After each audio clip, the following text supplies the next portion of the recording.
I guess the most important skill is to be able to critically engage with the current statistical environment. That's why we call it demystifying statistics.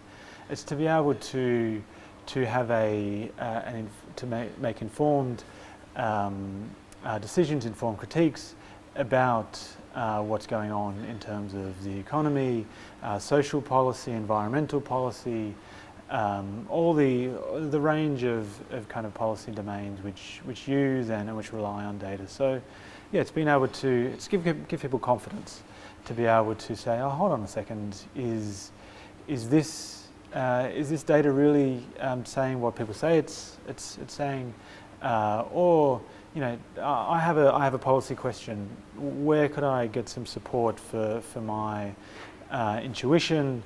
Or how would I be able to challenge my preconceived notions about what's going on in Australia? So it's about giving people confidence and letting people know where to look. So I guess they're the main skills which I think people will come away from the course with. So the aim of the course, Demystifying Statistics, is to give attendees the skills and experience and I guess opportunity to really get underneath the data which is used to drive policy in Australia. There's a range of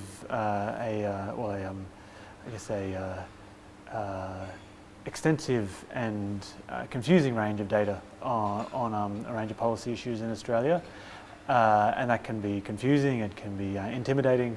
So the aim is to give attendees the skills to kind of grapple with that data themselves in their day-to-day work, and to, I guess most importantly, to be able to ask informed questions about the data. It's not about the maths or the details. It's about understanding and being familiar and being confident in using the data. So I guess the people who would benefit most would be those who use data in their day-to-day work, or who would like to have the opportunity to use data more than they currently do, and I guess those who have to compile and present statistics for policymakers. So it's basically those who use the data, those who compile the data, and those who would like to have a bit more of a critical engagement with data in Australia. So we start off with a very quick overview of terms and concepts, but then we go into very practical examples.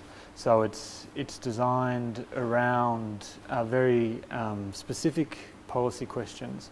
So for example, we look at the Closing the Gap framework on Indigenous policy in Australia, and therefore we use that as a way for people to say, okay, I'm in my day-to-day work, I need to have a handle on statistics on Indigenous people, as an example. And then we go through what are some of the assumptions, where do I get the data from, what can the data tell us? Or we look at policy evaluations. You know, I'm interested in evaluations of policies. Where can I get that data from? What are some of the assumptions underlying that data? So it's very practically driven. There might be one or two equations, but I try and keep it to the bare minimum. So it's all about practical examples and structuring around those policy questions. So there's also quite a lot of in the course. There's a lot of scope for the participants to discuss. There's a lot of exercises. We try and make it very practical. So it's giving students or participants the opportunity to put into practice the theory and content